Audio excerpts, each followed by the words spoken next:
Hey, what's up, Liron here. Today I want to share with you a possible missing piece or missing ingredient from your watercolor paintings.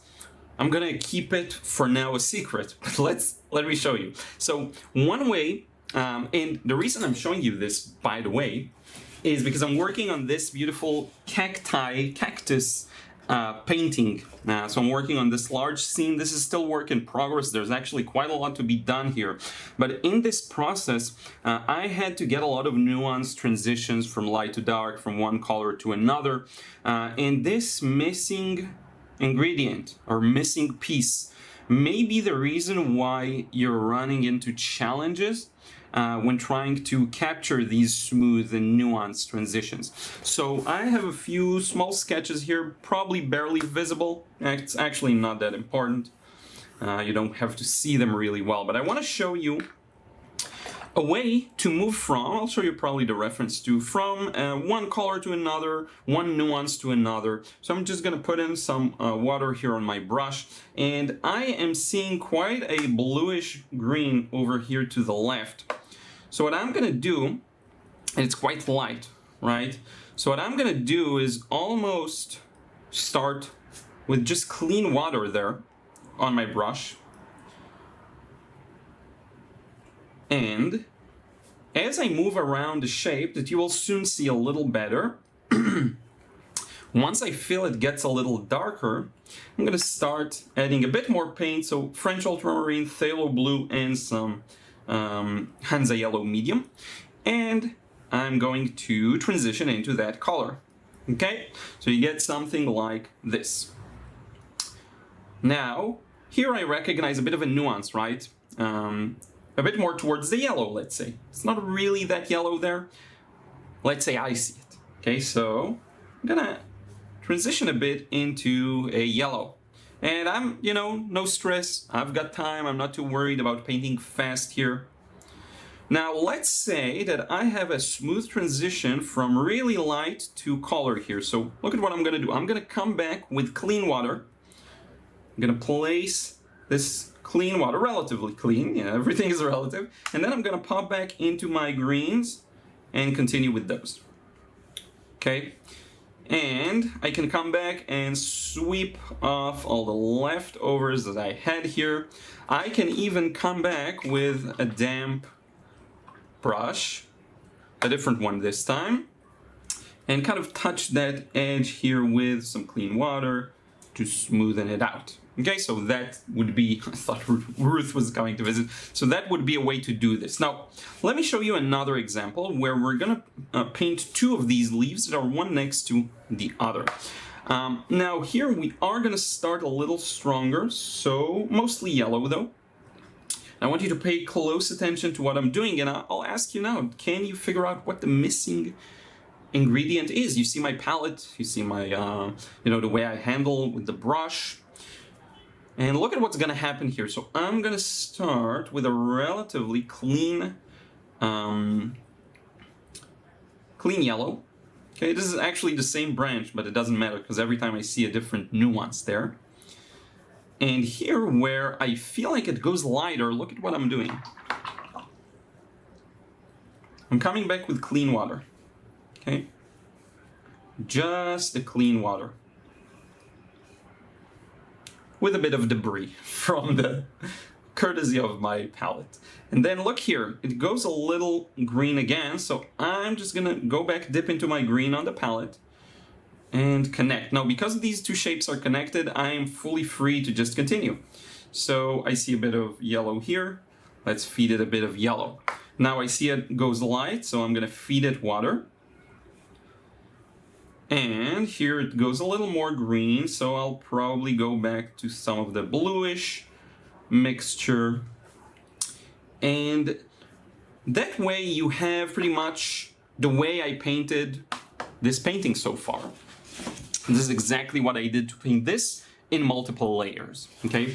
Which means, spoiler alert, this can work on the next layer, which I'm gonna show you in a second, okay? So even once this is dry, you can continue doing this. Now, here I see a bit of the right side of the stem of the, let's say, what do you call it, cactus, is a little light. So I'm just gonna put in some water there, and then I'm gonna jump into green, and beautiful, smooth transition. Same goes for this, right? I can start with a bit of a color here. I could start here with a bit of water around the edge and then get that smooth transition, right? And this will work even once it is dry. So let me ask you a question. What is it that could be the missing ingredient in many people's watercolors that I see, you know, from what people post online, what people share? I'm gonna let you think about it for a few seconds. This is gonna dry, and then we're gonna do the exact same process, one layer over, on paper that has been painted over, okay? So this is pretty much dry, and what we have right now is, again, a wash that has dried over a piece of paper. And I want to show you, let's say I decide that I want to yellow up the bottom section here, okay? Everything needs to be kind of yellow down below, and this is actually not fully dry. I'll dry it a bit more and cut. But what I want is to get a bit more yellow here, okay? And have the top pretty much the same, okay? So it's gonna go from light, almost what we already have, all the way to a bit of a yellow nuance. So let me show you how I would approach that. First off, I want to preserve what I have here. So what am I going to do? I need a smooth transition, right? So I'm gonna introduce some water, just like I did before. Just clean, good, clean water. And now, as I move down below, I'm gonna start introducing a thin layer, lots of water.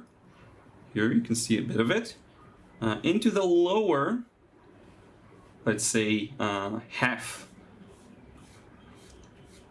of this branch of cactus.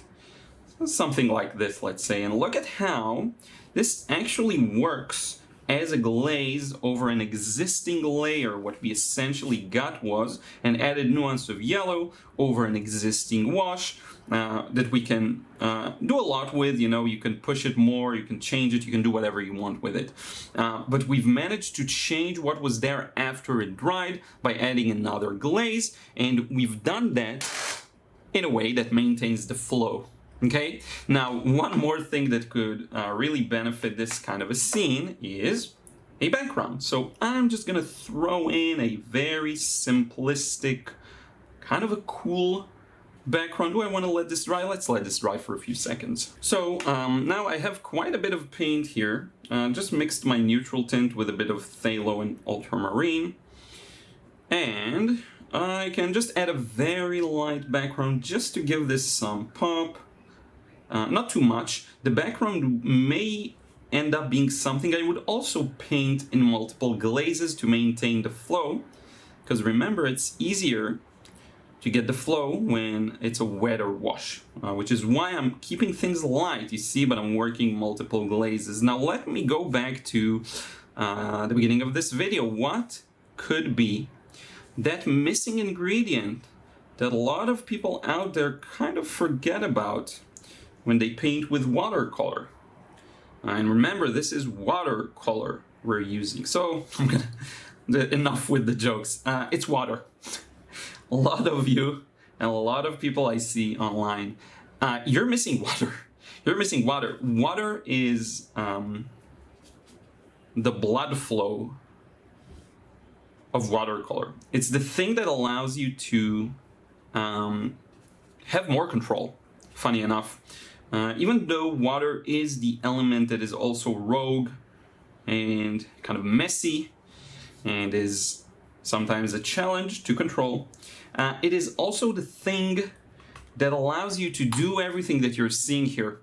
If you start from the perspective of, I'm gonna need some water to get my paint to move, you may find that your processes become easier. Now, I'm not saying, and let me show you something cool here. I'm gonna do a bit of a warmer mix, mostly yellow, but we'll introduce a bit of red to it, because I want to show you how you can also change the temperature a bit. So if you feel like this is too cool for school, you can go over it and create beautiful nuances of color. Maybe the edge is a little warmer, then you come back with clean water, because here it should pretty much stay the same. And that is how you produce these lovely nuances of color and value. Let me zoom out a bit. That's how it works. These nuances of warmth, coolness, and this is not done yet. Of course, I'm going to increase the contrast here on a lot of things, but that's how you create that contrast. Now, I'm not saying it's a rule, again, to use more water. That's the right way to do things. You may come upon a method or an approach that allows you to get really good results with using less water. And that is perfectly okay. What I am saying is water equals more time, water equals more of a runway. And if you want to manipulate some areas of your wash, so for example, we wanted to preserve the top part here, but add a bit of warmth to the lower section. If you want to do that kind of a thing, water is a vehicle for preserving what was up there. We used water, thus keeping it the same. There are some nuances to the control, but generally speaking, that is the principle. And when I look at so many of my old paintings and other people's current and old paintings, the one thing that is missing is the vehicle that allows it to move. Doesn't mean the paintings I see are bad or wrong, or the people who paint them, the way they paint them, are mistaken. But it does mean that there's a bit of a blind spot, I feel like, with watercolor where, and this is extremely prevalent with people who are so used to oils and acrylics, they end up using watercolor the same. There is a way to use it similarly in a more of an alla prima style. By the way, I'm sweating like crazy here, sorry about that. In a way that's more alla prima style, where you try to get the final value immediately in and you get dark next to light, which you know I'm a big fan of. Depending on the scene, depending on what you're painting, depending on your mood and what you want to bring out of it, you may find that you will have to, at some point, just pure science, use more water.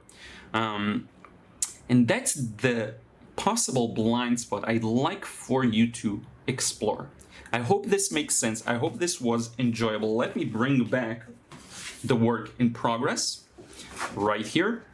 And if you want to be able to learn how to paint like this and get the result you want, maintain the flow and the rhythm of the water, stay out of its way, get the beautiful result you want, whether it's realistic, more impressionistic, check out the frustration-free watercolor course. I'm going to link it down below.